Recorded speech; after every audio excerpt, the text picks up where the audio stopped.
Now let's study stoichiometry in this video. Now that we've studied mole concept very well and some work example, now mole concept is a powerful tool to dive into stoichiometry. If you don't know mole concept, stoichiometry will just be very strange to you. Now, what is stoichiometry? It is the study of the quantitative relationship between reactants and products in a chemical reaction. Now, pay attention to something that when we say we have a chemical reaction, something is occurring there. We are having a change of one substance from one form to another form entirely. In a chemical reaction, reactants react together to produce the product. Are we together? You know, if you write an equation, the right hand side, the left hand side, for example, if I say A plus B going to C plus D, this left hand side of the equation is the reactant, right? Good. Why what we have here is the what? Is the product. Good. Exactly. Now, stoichiometry will deal with calculating the certain amount of the reactants to produce some certain amount of the product. That is what stoichiometry is all about. Altogether, assuming that was you invite people to your party and you are trying to estimate that, oh, how many ingredients will I need to actually produce jollof rice, to actually prepare jollof rice to serve certain number of people. What you are producing here is the what? Is the reactants. What you are doing here is the reactant. Why the number of people you want to serve are your products, and that's just what you are doing. Okay, so the study of the quantitative, you hear the word quantitative, you are talking about calculations. Are you there? So we are trying to calculate the certain amount of reactants. Are you there? To produce some certain amount of product. That's what we do in stoichiometry. Good.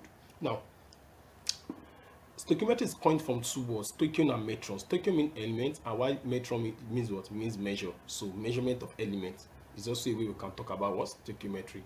Now, one thing you have to know before you go into stoichiometry fully is that you must learn how to balance chemical equation. Very important. You see, all stoichiometric equations are balanced chemical equations. And remember, all balanced chemical equations obey the law of conservation of mass.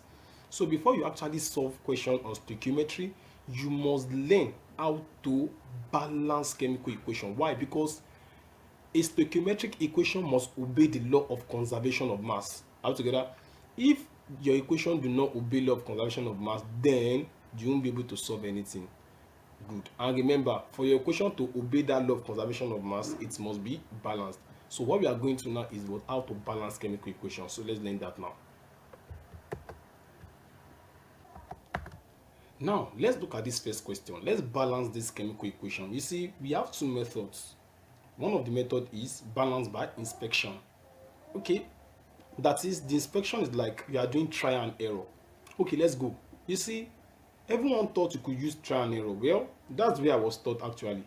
But I will give you a pattern to follow so as to make the inspection method a way easier than just mere trial and error. Now, how do you know the first atom to balance here? Should it be phosphorus, oxygen, or hydrogen?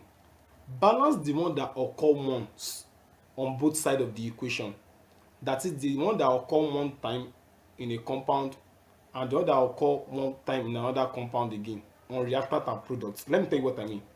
See, phosphorus occurs once here. You will not see it again at the reactant side, except it again occurring once here at the product. It means that what? We balance phosphorus first. Okay? You can see that what? I will not balance oxygen first because oxygen occur more than once on one side. You can see it occur more than once on one side. Okay? So we are looking at the one that occur once at the reactant side and once at the product side. So what do? We balance phosphorus first. All together? Good. You can write that down. So let's balance phosphorus first. Let's go. How do you balance phosphorus first? You see, how many? Okay, let me even write the steps here. So step 1, balance the atom that occurs once on both sides, and that is phosphorus. So let's go. How do we balance this? Now let's go. I have 2 phosphorus here and I have 1 phosphorus here. Someone that don't know chemistry will say, okay, let us put 2 here. No, this is wrong. in balancing chemical equation, we only do coefficients like this and not the subscript. The subscript, we don't change them, okay? We don't change the subscript. Good. Now let's go. Because I have 2 phosphorus here, I will come and put 2 here. Why? So these 2 will talk to phosphorus, because I'm having 2 phosphorus here. So that phosphorus is balanced. Then after that, you will now proceed to balance the one that occur. Okay, let's see. If you look at this again, hydrogen occur once on both sides. You can see balance hydrogen again. Are you there? So that is the atom that occur once on both sides. They are what? Phosphorus and hydrogen. So they are done and balancing first. Okay, good. I balance phosphorus like this. Now let us go ahead to balance hydrogen. You can see hydrogen occur once here and once here. Now let's go. You see, I have 2 hydrogen here, and I have, see, if you see something like this, what does it mean? I have 6 atoms of hydrogen here. That is 2 times 3, 6. You multiply them together. So I have 6 hydrogen here. So what will I do? I can just come here to put 3 here. You will see 3 times 2 is 6 hydrogen. Also 2 times 3 is also what? 6 hydrogen. So hydrogen is balanced. Then after that, you will now proceed to balance oxygen. And at times, oxygen could be balanced in the process. Now let's go. How many oxygen do we have here? We have 3 oxygen plus another 3 oxygen here, which means at the reactant side, I'm having 6 oxygen. See, 3 is here. Also 3 is here for this oxygen. This 3 is talking to all of them. So this 3 is also for this oxygen. So I'm having 6 oxygen here. Also check here. I have 2O3. How many oxygen am I having there? I'm having 6 oxygen also. Therefore, this equation is balanced.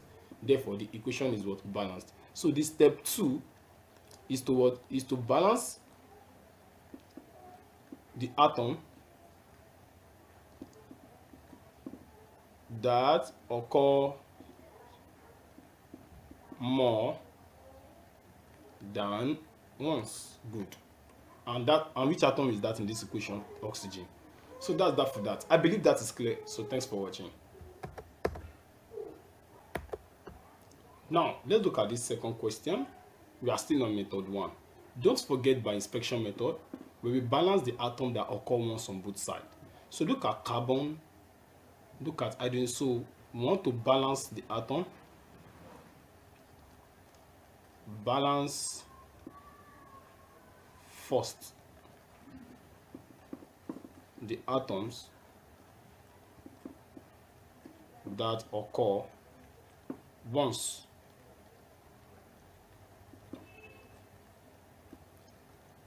on both sides.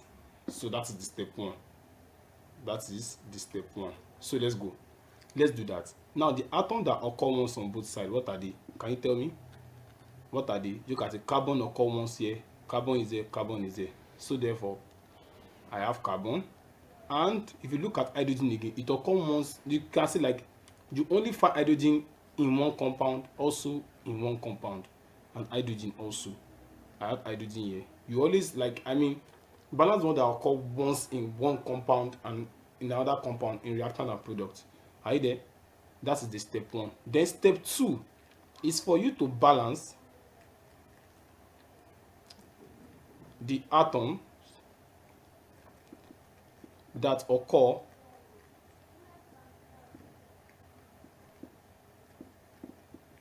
multiple times.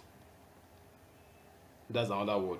And in this question, what is it? Oxygen. If you check, is here 1, is here, is also here. So it's the one you are going to balance last. It's very important to follow this step. Okay, the first step is for you to balance the atom that occur once on both sides. The atom that you only find it in one compound in the reactant side and in one compound at the product side. Then when you balance those atoms that occur once, now the next one you are going to balance will be those ones that occur multiple times in different compounds in reactant and product. If you do that, this method will be easier. Now let's go. We are balancing carbon first. Now let's look at the reactant. I'm having just 1 carbon here and 1 carbon here. So carbon is balanced by default that way. Next, you move to hydrogen. You know, this is balanced. You move to hydrogen. Look at hydrogen. The hydrogen you have here is how many? 4. If you check, I have 3 plus 1, that is 4. Then the hydrogen you have here is what? Is 2. So how will you do it? Now pay attention. For you to make these 2 balance to 4, what will you do? You multiply this side by 2. Why? 2 times 2 will give me 4. Therefore, hydrogen is balanced. Now the next one is for you to balance that atom that occur more than once. Now let's see how we are going to do this. You see, I have oxygen here. Oxygen here is how many? Just one. And here is how many? 3. So at this side, and here is how many? 2. So at this side I have 3. So here I have, look at it, 2 plus 2, I have 4. So what do I do? Oxygen is not balanced. So what will I do? Now check it out. Yeah, it is possible that what, after you balance something, later it will not balance again. Very well. And it's possible for me to even remove a number. Now let's go. What do we do? Now I want to let this oxygen be balanced. So what will I do? You can see I'm having odd number of oxygen here. Odd number of oxygen here, 1. I can just try to make it an even number. So let me just put 2 here. Because it is easier for you to balance even number than odd number. So I'll put 2 oxygen here. Then how many oxygen am I having here? I'm having 4. But check, as I'm putting 2 here, oxygen, hydrogen and carbon are not balanced again. So let me erase these 2. Yeah, it's possible. Hydrogen and carbon are not balanced again. So what do I do? Now I have 2 carbon here. Now I'll now put 2 carbon here. Check your hydrogen. Check, I have 4 hydrogen here times 2, that is 8. I have 4 hydrogen times 2, that is what? That is 8. So for me to make the hydrogen I'm having here is what? Is 8. So for me to make this one make 8, it will be what? I will multiply by 4. If you check, 4 times 2 is 8. So hydrogen here is also 8. Do you see that? Good. Now go ahead to balance oxygen. Let's see what will happen. I have 4 oxygen here. Are you there? I have 4 oxygen here. If you check, 2 plus 2, that is 4 oxygen. But check, how many oxygen do you have here? You have 4 plus 4, that is 8. Oxygen is what? Is 8. What will I do? Very simple. I can just say, okay, well, let me say I multiply this by 3. You will see. Multiplying this by 3 will make this oxygen here 6. 6 plus 2 will give me what? 8. Then check, oxygen here is also what? Is also 8. It's balanced. Check, oxygen here is 6. I'm sorry for the interruption. So what we're saying is that if you look at oxygen now, oxygen is now balanced. So if you check here, you see that I have 2 oxygen. So oxygen here, firstly, you can see oxygen here is 2. Then oxygen here is 2 times 3, that's 6. 2 plus 6, that's equal to 8. So oxygen is balanced. If you check here, I have 2 times 2, 4. Plus oxygen here is 4. That's 4 plus 4 is 8. Oxygen is balanced. So one of the main idea I use there is that, you see, whenever you observe that you are having odd number of an atom somewhere, most time it's always difficult for you to be balanced. So one of the technique to use, remember this is special method, trial and error. So one of the technique you are going to use that for you to use like an even number like 2 to multiply it, then try to rebalance the equation again and see what's going on. So that's that.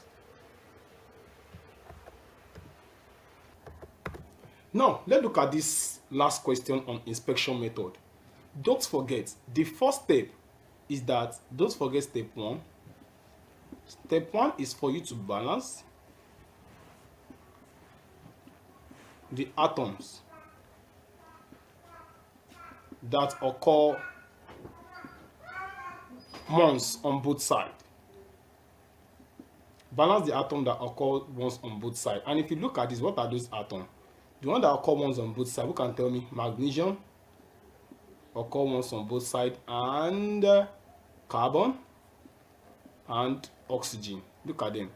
Carbon occur once, oxygen occur once, magnesium occur once. Then after that, your step 2 is to what? Is to balance the atom that occur more than once on both sides. On both sides. Now let's go. What is that is occurring once on, that occur more than once on both sides? Which one occurring more than once? That's hydrogen. That's hydrogen, according to the question. So let's go. Let's go ahead to balance. Now let's go. The one that occur once, see magnesium here, see magnesium here. Magnesium is 2 here. We have 2 atoms of magnesium here, and we have one here. So I'll put 2 here to balance magnesium. So that is like that. That is that for that. Next one, let's look at carbon. Carbon is 3 here, is also 3 here, balanced. But if you look at oxygen Oxygen is 1 year, but how many do we have oxygen? See, oxygen is how many years? Check. See, these two is also talking to oxygen. So we have these two for oxygen and also these two. So how many do we have? 4. Therefore, we are putting 4 here. Good. Now, magnesium is balanced, carbon is balanced, and oxygen is also balanced. Now, we are done balancing those atoms that occur once on both sides. Now, move to those ones that occur multiple times, and that is what hydrogen. Now, check.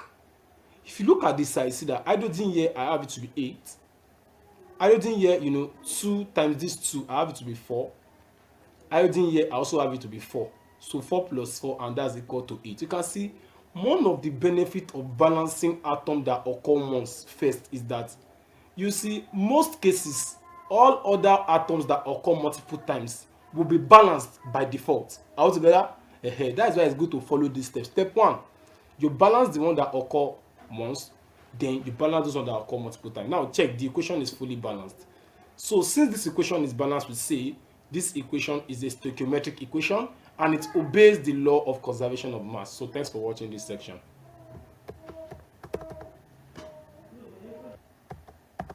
Now, we want to learn the second method called algebraic method. This method is in fact, you can use it to balance complex chemical equations because there are some that are complex that inspection method will not work.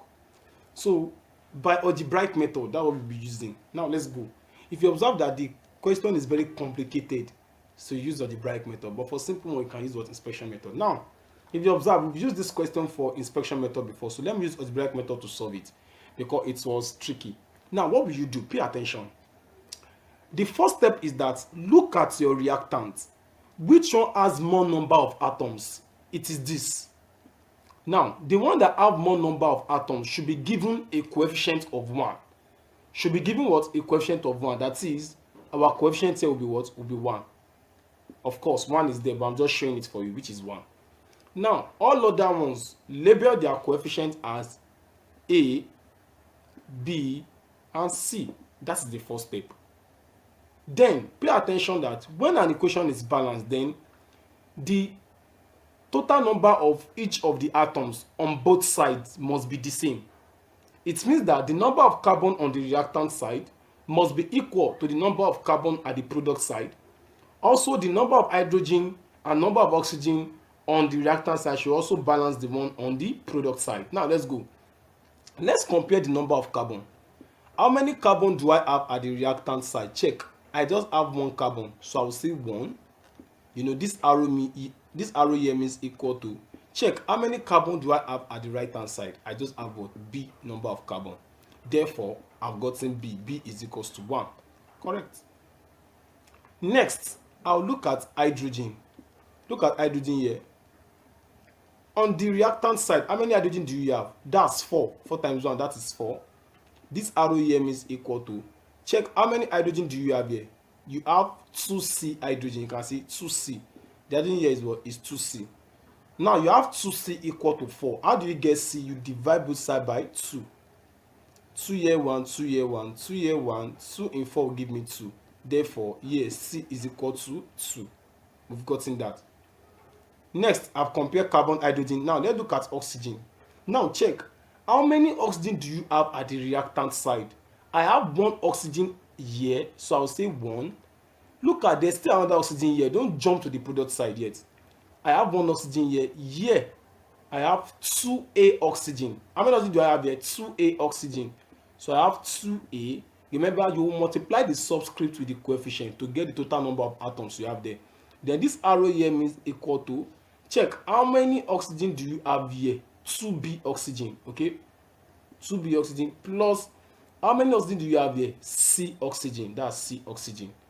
Now, if you observe, I have 1 plus, I've not gotten A yet. That's 2A equal to, what do I have here? Remember, B is equal to 1 already. So I'll replace this with 1 plus C equal to, I'll replace this with 2. So I have 1 plus 2A equal to, 2 times 1 is 2. 2 plus 2, I'll have 4. So transfer this one to the other side. I'll be having 2A equal 4 minus 1. When 1 comes, it becomes minus 1. So 2A equal 4 minus 1 is 3. Then you divide both sides by 2 to find your A. Cancel, cancel. Therefore, A equals to what? 3 over 2. Now, I've gotten all this ready. Now, let us now rewrite the equation, then we just move on. So, I have CH3OH. The coefficient of this is 1. I'll just leave it that way. Plus A is 3 over 2. I'll write it as 3 over 2 O2. Then going to, what do I have here? B is 1 CO2 plus C is 2. I have 2 H2O. Now, if you observe, I'm having a fraction here, and the LCM of this fraction is just 2. You see, just check. The number I'm having at denominator here is 2. So to clear this 2 away, I will say multiply each of the terms by 2. Now check. I want to clear this 2 away. I don't want to have a fraction. So multiply through by 2. That's what you are going to do if you're having a fraction. You multiply through by the LCM of the fractions. But I'm having one fraction here, which is 2, which have 2 at denominator. Therefore, I'll multiply through by 2. 2, this times 2, multiply by 2. If I multiply this one by 2 also, I have times 2. Therefore, what's my final answer? I have 2CH3OH plus, I have 3 over 2 times 2. And that's 2 here, 1. Now, let's continue from this side. Sorry for the interruption. After multiplying through by 2, this is what you get. Therefore, let's go on. So I have 2CH3OH plus, here I have 3 over 2 times 2. See what is here? 3 over 2 times 2, we have 2 here, 1, 2 here, 1. So we are left with 3. So this 2 cancels this 2, you are left with 3. That's 3O2 going to 2CO2 plus, what do you have here? 2 times 2, that's 4. 4H2O. If you observe, this equation is balanced, and that's actually what we got. If you check, carbon is 2 here, carbon is 2 here, correct? Hydrogen is, 4 hydrogen here times 2, that is 8. I have 8 hydrogen, 4 times 2, 8 hydrogen. How many oxygen do I have here? 6 plus 2 will give me 8. 4 plus 4 will give me 8. So the equation is balanced. Thanks for watching.